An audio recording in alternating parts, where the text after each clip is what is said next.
Thanks, James. Right, we'll take some questions now, previewing Chelsea on Boxing Day, and this will have an embargo of 10:30 Christmas night, 25th. Start with Ian from Sky.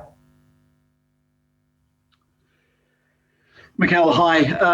Listen, just fill us in on Martinelli. Do you think he will be okay to play on Boxing Day? Do you think he's going to recover from whatever he picked up tonight? And what are the chances of Ober being okay for the match against Chelsea? Responding to both questions, we don't know. We will have to see in the next 48 hours how they evolved. I'm sure that they're going to be very keen to come and help the team, but we will see whether they are available to do that or not.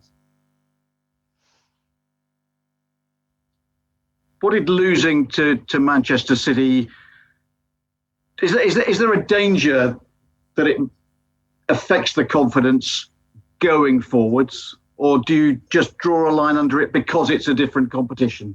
We have to draw a line. A lot of things happened tonight again to get the result that we had. We have to focus on the Premier League. We knew that even before today's game because it's a priority in the situation we are at. We have a crucial week this week, and we have to stand up and we have to pick up the points. So let's throw a line and move forward. You talked about it being a time to fight back. Did you see enough fight against Manchester City? I did see, because when you concede the first goal the way we did against this opposition and the situation we are in, and the team react like it did, is not usual. Not only once, but they did it twice, and to play the way we played in certain moments. But you sense as well that there are some confidence there that is lacking in certain moments. But for sure, the fight, in my opinion, is not the issue. But this time last week, Chelsea lost 2 matches in a row. I'm not really, it wasn't exactly a crisis, but can you perhaps learn from the way that they responded to a difficult moment? Yes, but we are trying to respond every week, and for different reasons, we are not picking up results. It happened the last time against Burnley, a game that we should be winning. It happened against Southampton. It happens against Everton. And we have to turn things around. This bad luck or these things that are affecting our results have to change dramatically, because with those margins, it's very complicated to win football matches in the Premier League. And we have the opportunity in a very special day here at home against Chelsea. So let's do it. Thanks, Ian. Will McGee. Hi, Mikel. You've spoken about the importance of confidence before, and it's been mentioned already briefly, but where do you feel the levels of confidence are in the team at the moment? And do you feel like it's a major hurdle for you in winning the next few games? Well, the best boost, the best medicine when you are in this situation is to win a football match. Every defeat is another hurting moment, is another moment of disappointment, is another moment that you have to lift up yourself, and that takes a lot of energy. So I think the best medicine for all of us would be to come here against Chelsea, beat them, and move from there. And this is exactly what we all need. Cool. Duncan Wright. Hi, Mikel. Do the players and yourself accept that the next 3 games are potentially crucial to avoid being serious relegation candidates? I mean, after the Chelsea, you've got 2 of your rivals down near the bottom, haven't you? Yes, absolutely. I think the next 7 to 8 days are going to be crucial to see where we're going to be heading to in the Premier League for us. And you mentioned there'd be things going, reasons why you've lost games, but are the players running out of excuses? At some point, the excuses and the reasons have got to stop, and the performance. I don't put any excuses. I think I've been very clear in many moments that we are losing football matches. That is my responsibility to put that right, and regardless what they do, I think it's been us. Many times the opponent, it's been us, the one that has let ourselves down, and it's down to us to change it. So I don't think I have ever used an excuse. I mean, you've been almost shielding by taking the responsibility yourself. It shields the players, doesn't it?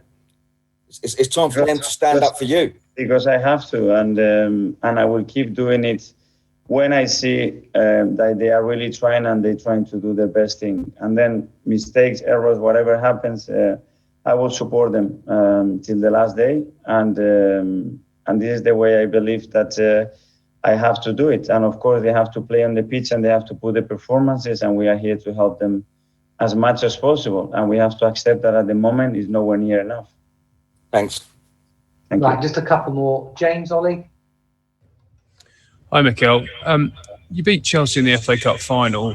They then spent £220 million on players. How different is the challenge this time around? Well, obviously, Chelsea always have great players and great squad. The team that we faced a few months ago was a top one.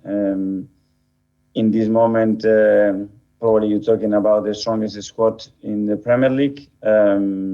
They're doing a really good job. I think Frank is doing a really good job. He's got a team full of belief and confidence, even though the last results, they got some defeat. They go back winning yesterday. And it's a team that is going to be fighting with the top teams in the league for sure. Is that level of spending, 220 million in one window, is it sort of unrealistic to expect Arsenal to be able to compete with that, given, particularly at the moment, given the job that you inherited? I wouldn't like to compare. Is what they did? It seems to be working fine, and at the moment we are not there. Thank you. Thanks. Finally, Sammy from the Mail. Hi, Mikel. Hi.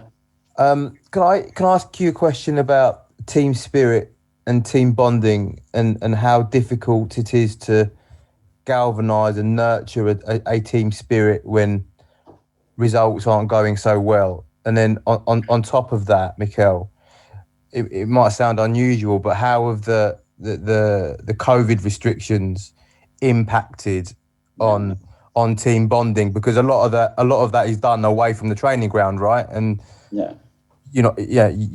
players aren't able to go out to each other's houses, have dinners together, that kind of thing.